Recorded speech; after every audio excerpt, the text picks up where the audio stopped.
هذا الكتاب. دوس عليه دوس عليه. كل شريف أن يدعس هذا الكتاب. يلا تفضل. هاي الإرهابيين الآن. تفضل. قطعة بيكون. هذا لحم الخنزير. لحم الخنزير. هذا لحم الخنزير. هذا لحم الخنزير يا جماعة هو أشرف من محمد، أشرف من رسول الإسلام. لا حول ولا قوة إلا بالله العلي العظيم. لا حول ولا قوة إلا بالله العظيم.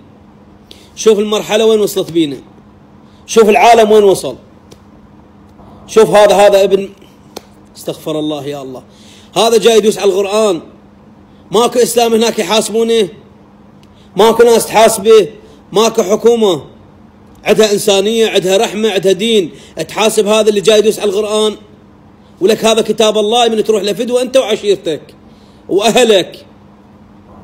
الله سبحانه وتعالى يقول هذا لو أنزلنا القرآن على جبل لرأيته خاشعا متصدعا من خشية الله. القرآن هذا نزل على صدر محمد صلى الله عليه وسلم. هيك تدوس بيه قدام العالم بالتصوير؟ الله لا يوفقك إن شاء الله، الله لا يرضى عليك إن شاء الله. حسبي الله ونعم الوكيل. لكن شنو من بشر أنت؟ شنو من بشر أنت؟ أنت عندك عقيدة، عندك دين، عندك إنسانية، وبعد عراق فوقها. والله فشلتنا، والله العظيم فشلتنا.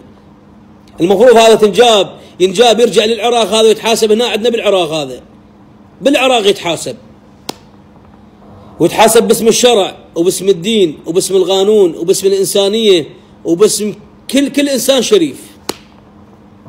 والله عمي كارثتك أنت، وحق رسول الله كارثة. الله لا يوفقك إن شاء الله. اسأل الله ورسوله. ليش ولك ليش هيك؟